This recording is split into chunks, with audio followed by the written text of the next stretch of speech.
The following is a Comfortably Zoned Radio Network production. We are back, Bronx Roots, with Michael Preminger and David Hubler. I'm Ralph Tycho of the Comfortably Zoned Radio Network, and I'm going to turn it over to these two guys. They're old friends from the Bronx. David, how are you today? I'm doing fine, especially now that we can see the sun after, 8-9 days of almost solid rain. Yeah, it's great. I'm going to go outside after this and actually experience the sun firsthand. Yeah, well, 365 days a year, I pat myself on the back for moving to California when I was 20 years old in terms of weather. Wow. Well, you know, you're in a direct path of the big one that's coming. I don't want to dampen your day. No, thank you. That wouldn't dampen it at all. I only think about mortality every 2 or 3 hours. Right. All right, Michael, will you agree that weather-wise, of course you will. You're in Southern California. I'm in Northern California. It really can't be beat. That is true. I have to. I still oftentimes miss New York, but weather-wise, yes, we are lucky. And down here, well, you get colder up there than down here, right? Yes, it's pretty much 10 degrees colder all the time than in L.A., up here all the time than in L.A. But my one visit to San Francisco. It's Francisco. like fall or spring every day of the year. I was surprised. My one visit to San Francisco was on a Memorial Day weekend. There was a big book conference that I attended up there, and it was cold, and I didn't see the bridge. I always wanted to see the Golden Gate Bridge. I couldn't see it through the fog. The closest I came, this is a true story, the closest I came to seeing the Golden Gate Bridge in San Francisco, notice the word in, was in my room when I had the TV on and they were showing a rerun of The Streets of San Francisco. And there's a shot of the bridge. That show was terrific in terms of being a Chamber of Commerce show for San Francisco. You just drive around and see all the scenes, and Malden and Douglas played good parts. They often each other. I enjoyed that one. As a matter of fact, speaking of good parts or driving in San Francisco and a good part, Bullet with Steve McQueen. Oh, sure. Yeah. If you I saw that recently. I saw that again recently. That great chase scene, which he did himself, by the way. Oh, did he? Yeah. Well, wow. He said he did all. They say he did all his stunts. So Burt Lancaster, did all his stunts, and who was it? Sean Connery. I just watched a movie which I thought was a different movie, The Great Train Robbery, and they made a movie about the one that happened like in the 60s where they robbed the train, but this was based on a 19th century robbing of the train. They were sending gold into for the soldiers in the Boer War, and Sean Connery played the lead criminal, train robber, and he too, they said, did all his own stunts, like coming across the top of the train, a moving train, moving from one car to another on the roof. So Ethel Barrymore did all her own stunts. Did she really? Yep. Unbelievable. She was a marvel. She was a marvel. You know who else does it? Supposedly Tom Cruise. Yes, I've heard that too. Didn't know that. Do you think if the franchise were around at that time, the Avengers and all those comic book characters, that they would have chosen Ethel like for Wonder Woman because she did all her own stunts? would have been close.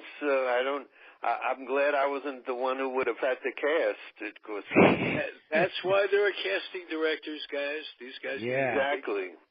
Big exactly. I just want to say that I hope I don't sound tired because I just got back from the wedding, and it was. Oh yeah. Gee, I envy you. Had it. Yeah. They wouldn't have had it without you. Beautiful. They were disappointed in the father-in-law first, and then if you couldn't make it, that would. Yeah. Well, it must have been Clooney who took your place, right? George Clooney must have gotten your ticket when you said you couldn't go.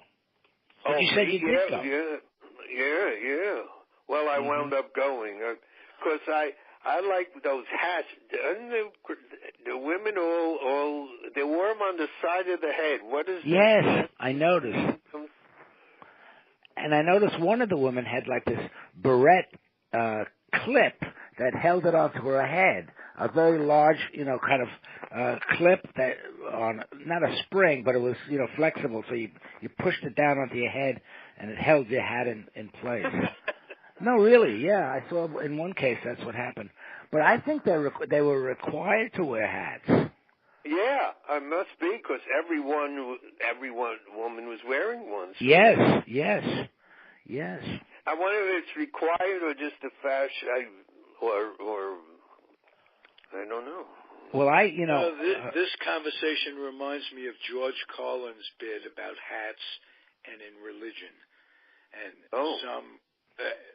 some religions, the women wear hats and the men don't. Some religions, the men wear hats, the women don't. They cover your head for this part of the ceremony. Hats have been a big part in traditional culture in all societies. Well, and that was true. I mean, like in the Bronx, for example, I knew my great aunts, they never went out and never went downtown without hats on and gloves. That I don't remember. Yeah, well, you didn't know my great aunts, but they did. No, I didn't. But it was true, and they would go downtown. They lived in an apartment building across the street from our apartment building, and they would go downtown even though one of my aunts actually worked all the way down at Rockefeller Center, and she would go down again on Saturday or Sunday to see a show or something, and the two of them would always put on hats and gloves. It was like you couldn't go down into Manhattan unless you were properly dressed. And, Michael, when you worked at Rockefeller Center, did you wear hats and gloves? I wore a top hat. Okay. No, I didn't wear it. With a feather. Well, Becky and I went twice to the Royal Ascot races, the scene in My Fair Lady. And we had to wear that outfit. I had to wear a top hat and a cutaway coat and the striped pants. Yeah. Wow. Because you couldn't get into we had tickets in the Royal Enclosure because we were attached to the embassy. And it's interesting how times have changed, because to sit in the Royal Enclosure in those days, you could not have been divorced. Because I knew that from because we had to attest that we had been married and had not had previous marriages. But the point was, what was interesting about it was, over the course of the years, as the royal family and the Church of England have liberalized, as you could tell from the wedding Sunday, there was a time when if you were divorced, you could not be in the presence of the royal family. So that's why you had That's I mean, bizarre. because I know, but there was the Church of England, and she's the head of the Church of England. So I mean, I guess it's sort of like, if you go visit the Pope, you don't tell anti-Catholic stories or wear a T-shirt, But just being divorced, then nobody says anything, right? What that's because. Yeah, but that's because you couldn't be divorced in the Church of England, as you couldn't really be in the Catholic Church either. So if you're sitting in the royal enclosure, which is where the royal family sat, you could not been divorced. But I didn't want to sit in the. I didn't really want to. I sat there once. The second time, I said, "Yeah, we did it the second once." The problem was that Prince Philip kept getting up and go to the bathroom. So he would. So the row, you'd have to stand up and wait for him to, and then wait for him to come back. So it was. No kidding. Yeah. I'd love to see you in the striped pants with that top hat. Yeah, I have a picture of me that way. Yeah, I look like Rex Harrison. That would be great. I'll make a copy of it and get it out to you. Yeah. That's wonderful. What I enjoyed most, and this sounds terrible, but I really got a kick out of it. Just like the crowd yesterday, you know, all the Clooneys and all, and Elton John and all those people are coming down into the church. The crowds of the great unwashed were on both sides, you know, watching and ogling and things like that. Well, that's what happens. That's the new one, you know. Yes, that's on there. So they do that also at Oxford. The Queen thinks of that one, you know. Yeah. She was the one who was taking the tickets, I think. You know, when you came out.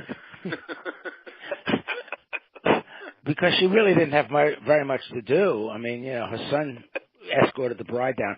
But what I started to say was that the Great Unwashed is outside of Ascot too during race days.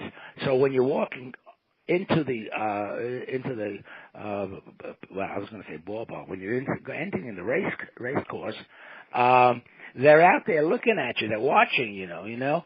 And I was hoping someone would come because I had my brolly with me. You have to carry a brolly too in case it did rain. A what? And a brolly, an umbrella. An umbrella. Yeah. Brolly, I never heard that word. Oh yeah, brolly. And you could flick your brolly at them to scoot it out of the way. Same to you. Go away. Flick your own brolly. Yes. I think it was you, David, that mentioned My Fair Lady, which is George Bernard Shaw written play. Are either of you Shavians? I'm just curious. Am I what? I shave about once or twice a week, whether I need it or not. No, that's what they call people who. Yeah. They call them Shavians. Yes, they do. I never understood that. Because other people are called without changing the letter in the name, you know. But philosophically, are you guys in tune with him on any level? No. I played Liza Doolittle in a college play.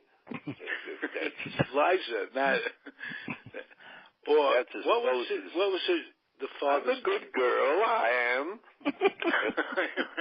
Yeah, you remember their lines. That's great. Oh yeah, I'm a good girl. I am. They're trying to take her upstairs to change her clothes and stuff. So I got applause on that line, actually. Why can't a woman be more like a man? There you go. That was a terrific play. Terrific. I think it's on again in New York. I think. Really? Oh. Could be. I read something about Diana Rigg, but I can't. I don't know. She's certainly not Diana Rigg. She must be a little older than what they were looking for. She is. She must be in her 80s. She was in. I saw her, you know, on TV. She was in this the show. It was either called. There were two running almost simultaneously, all about Victoria. One was called Victoria, and the other was called The Crown. And she played Prince Albert's aunt or something like that. And it was Diane Rigg. I remember Diana Rigg from the Avengers, you know. Sure. And she very hot when I was a little kid. Oh, yeah. well, I'll tell you something. I saw her in the West End in a play, and I can't remember the name of the play, but she has to appear nude in one scene. That's what sold me on going to see the play. I tried to get front row seats. I felt the same about Robert Morley. Oh. I hate to do this. I'm gonna name drop again. Whatever play he was in, I can't think. It was something about success in business. How to succeed in business without trying? Yes, yeah. absolutely. Robert Morley lived not far from us. Well, he lived in England, and I saw him on the banks of the Thames during the Henley Regatta. He looked just like Robert Morley. I mean, he had this sort of not pompous, but a sort of strutting kind of gait, you know. And he was saying hello to people and nodding, and yeah. Oh, Well, not to be a name dropper myself. But when I was a little tight kid, 5 or 6, my parents, because my father was a diamond dealer, and he'd buy diamonds in Europe and bring them back to America and sell them hustle. And we'd go to England for like 5-6 months at a time. And really? Wow! Stay right across from Hyde Park at the Cumberland Hotel. Huh. And you didn't have a brolly? I knew what a brolly was. How about that? Good. More than Michael. Michael, you... it doesn't rain in Southern California, so he doesn't need one. Well, it rains a little bit. But, so the Queen, in those days, when... she'd go out on a route through the city, and they would publish the route, and she would drive by in the limousine and wave, not even wave, just put a hand up and move the fingers. Mm-hmm. And we knew that on such and such time that she'd be passing by. And I remember a little kid making eye contact as she passed by. Wow. She gave me one of those little waves, and I was not old enough to know about the bird in those days. But, she passed right by. I remember that. We go to Piccadilly Circus and Trafalgar Square. And, wow, I never knew that. Wow. Yeah. No, 6 months. Wow. And Dave, can you imagine? Can you imagine them publishing the route of a U.S. president through a city? Oh, I mean, they'd go. It would just never happen. That's plain true. Well, we're driving by the grassy knoll. Yes. Oh, stand up, Mr. President. Let us take a good shot at you. Yeah, right. You know where you're coming. They know you were coming from. Well, by the way, I took that joke off. It didn't go. It didn't suit you, and I took it off Facebook. Oh yeah. Oh, I didn't realize you had posted it. I'll tell you what it was. In essence, I said weekends are much better because there's a big decrease in school shootings. And it's sarcastic, but somebody has to call attention to this system. I know. Is not working. And I heard something the other day that it's possible that the measure can be put on the ballot and supersede these NRA. Well, yeah, the states do have some rights, right? I'm sure they do. We're controlled by what Congress's response is to the NRA, and they're being fed campaign money. And there are no responses. No, they don't. They have nothing. Nothing. Last year, right down the road here in Alexandria, when Steve Scalise got shot, the senator from Louisiana. Right.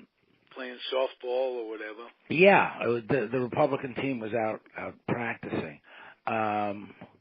Somebody likened them to the '62 Mets, maybe, but I didn't get that because they took a shot at several all of those them. Injuries.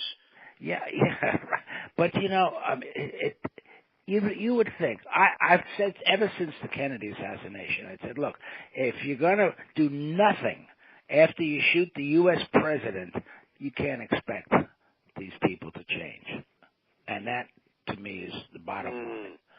You shoot a president, you shoot his brother, you shoot Martin Luther King Jr., all within a matter of a couple of within years, 63 to 68, 5 years, and nothing happens, nothing.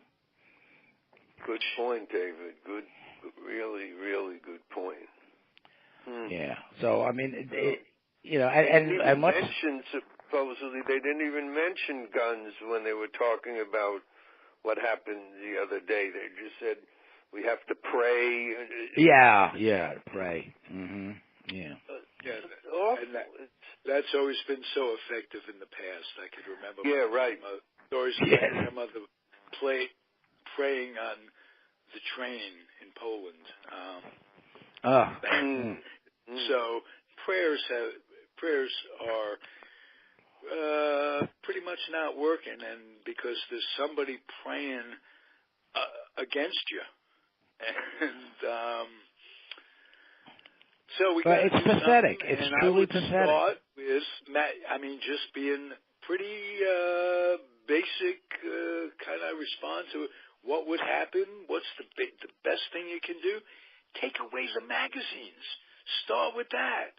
Well, that was proposed once. Ban the sale of high-powered bullets and dum-dum bullets and things like that. Nothing. It doesn't go anywhere. It doesn't. No, it doesn't. No. It just bounces off the wall. What are those rifles and those bullets designed for? If nothing but killing. You don't hunt with those things. No, exactly. And my point has always been that, in fact, I posted something on Facebook, having seen that. I didn't realize it was yours, Ralph. I'm sorry, but these Second Amendment advocates, they forget all about the dependent clause that talks about a well-armed militia. Mm-hmm. Have you seen a well-armed militia lately? Mm-hmm. No. That's what the guns were used for, and they were long guns, musket-loading guns, and single-shot pistols. That's what the founding fathers were thinking of. They weren't thinking of AK-47s. No. So the whole argument, and I even up to the Supreme Court, is fallacious. You can't say that everyone has a right to keep and bear guns. Yes, you can if they're going to join a militia and they're going to have long guns and single-shot pistols. Right. Yeah, you're absolutely right. That's funny. It's crazy. What do you suppose is America's obsession with guns? Could have it been, as I surmise, it might be the early Westerns that we all watched as kids. And as a kid, I had a holster with cap guns and stuff. I did too. That's a good question because. I don't think there's one answer, one cause. I think that contributes to it. The glorification of weapons in films, and in those illustrated novels, the comic book kind of things. That's all part of it too. And then, of course, when you mentioned Western, it's all part of the culture of the West. To have your sidearm on. And that's why it doesn't surprise me that it happened in Texas. What surprises me, that doesn't happen more often in Texas. Right. Because they have no gun laws as far as I can tell. Well, there's a clip on CBS. They run these little news clips over and over, and I have that on. And if the game's not on, I've got that on transistor radio in my pocket. And they're interviewing the father of one of the kids that was shot. and he's a very logical guy. Got to teach people to lock up their weapons and put them out of sight, right? Well, what is that about? Why have a weapon for self-defense if you have to lock it up and hide it? And if you're locking it up and hiding it, by the time you need it, you can't unlock it. And if you're trying to unlock it because you don't know what the danger is, it could be the kid that you're trying to hide it from. Could be a kid trying to get into the bedroom to say hello. Well, that's happened, hasn't it? It's happened. A couple of people, in Florida especially, where they have that. What do they call it? I forget the term. But you can shoot somebody and say, "Oh, I thought he was going to attack me," and go scot-free. And it's happened with a couple. I know. I remember. It happens on Natural Selection Week. Yeah. Yeah, but it always amazes me, and Mike can even bear this out. We went to a high school that had numerous doors, as the Lieutenant Governor of Texas is suggesting. There were too many. That was his response. If they all came in the same door, the gunman couldn't come in because there'd only be one door. This is true. That's what he said. Yeah.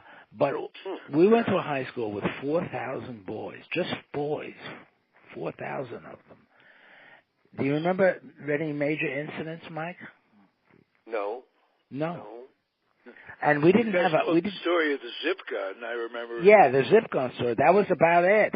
I mean, that only because I had heard of it. I never saw one. I never saw one either. Yeah, and as a matter of fact, that was a nice tutorial that you gave. Oh, how to make one. How to make one and what it was about. I didn't even know what it was. It just an offshoot of the slingshot. Did you? Yeah. We had slingshots as kids. You can't make zip guns anymore because they outlawed orange crates. You can't take that end of the orange crates. Well, they were going to outlaw magazines, but they said, well, we'll give in and we'll start with orange crates. We'll throw them a bone. Yeah, we'll start at the lowest level of firearms. And of course, and we had a couple. We had fights in the lunchroom. Sure, you had all this. There were definitely some fights. Yeah, but we didn't have police on duty during the school hours. No. And you went to an all-boys school. You didn't get the pleasure, as I did at Newtown High School in Queens, of watching catfights. We didn't see that. No. Really? Yeah. Women could physical fights. They would get together, and I swear to God, I'd pass them in the hall weeks later, and I'd take the wide turn away. I won't mess with you, darling. Please. There was some tough women, and they just fight in a different way than men. They pull hair, don't they? Don't they going to pull hair right away? Hair, scratching. Yeah. That was all part of the ambiance in Newtown. The only school in the New York City, like Stuyvesant, Bronx Science, those high schools, you have to take a test to get in. Newtown, you didn't even have to take a test to get out. That's great. Yeah, I like that. Anyway, guys, it still bothers. I still can't fathom how the kid. And I taught high school for a year in Connecticut, near Newtown, as a matter of fact. And the other Newtown that was the other Newtown was in Queens. This was in Connecticut, as you say, in Connecticut. The first school should. If nothing was done there with all the liberal bucks. No, but Connecticut does have stricter gun laws than a number of, as you pointed out, that the states can legislate too. I don't know how far they can go before they abut federal law, but there are very strict gun laws in Connecticut, as there are supposedly in New York City even, and Washington just lost a case, D.C. The Supreme Court said their gun laws were too strict. Well, I contend that Bernie Sanders lost the primaries also because it was fixed, but nevertheless, his stance on gun control and Israel was very, very soft. And in that debate, Hillary really took him to task on that, and I think it contributed to him losing the primaries, if nothing else. It's a very difficult situation because you're right, states do control it, and Vermont, as an example, you can carry a gun. And people in Vermont can bring a gun into New York City where it's outlawed and use it. Really? Yeah, of course. Oh, well, they can't legally use it, but they can and do bring guns in. And well, there are no border crossings, between the states. So obviously you could bring it in. Who's going to know? You stick it in the trunk of your car or whatever, and you can drive into the city. But you're right, you can't use it legally. And that's another thing that the wonderful NRA is trying to gift us with, is making it legal for someone who's a gun owner, a registered gun owner, let's say in Montana, to come into New York State, which doesn't recognize, let's say, whatever the arm, and they have to get the same rights. In other words, it's just like a driver's license. If you have an Illinois driver's license, you can drive in any state in the country. The same thing would happen with this. With your gun license is valid in all 50 states. They're trying to make that a law now too. Well, one thing is if it contributes to education and safety, that would be nice. If you get something where you have to have a course, you have to go through this, that, and the other thing. But there was a newscaster, or you guys probably know this. They said there have been more people killed in the schools here than soldiers in I don't know, Afghanistan in the last number of years. Yeah, to be in the army in a war than it is to be in a high school in the United States. That's right. Yeah. Is that insane? Mm-hmm. Absolutely insane. And what's really scary is they're going to start with homeschools. That's going to become very, very popular. Mm-hmm. And homeschools decreases the chances that a kid is going to grow up with some socialization. Oh, sure. We talk about the schoolyard. Our education in high school came from the schoolyard. How do you interact with people? How do you communicate? How do you play fair? That was education for life. The stuff, do we use algebra? Probably not. Except David. Yeah, right. But most people don't. But that's what school's for, is for communication and learning and how to get along and all those things. And also, I think it deprives a lot of these kids who are homeschooled from team sports, student newspapers, student magazines, all of that stuff. They have no recourse. Yeah. Exactly. So we're going down the tubes, and my thing is, I just heard this on the radio about putting it on the public ballot, and superseding these people who are systematically killing our children so they can get reelected. And you mentioned Scalise, or if I'm not pronouncing that right, the congressman who was Steve Scalise, yeah. Mm-hmm. Yeah, he comes limping into the Senate and they asked him, he's not going to change his stance on gun control. No, he was already shot. Yeah, I know. It's amazing. You would think he would say, like Gabby Gifford, she puts on public service announcements with her husband, the astronaut, and a vibrant woman taken away from the political system. And also, she has not recovered her full mental faculties. Oh no, she's just a shell, and that's very, very sad. And I got to tell you, Scalise is about the fourth guy down the line after Ryan, Pence. Yeah, he was. He was fourth in line. Right.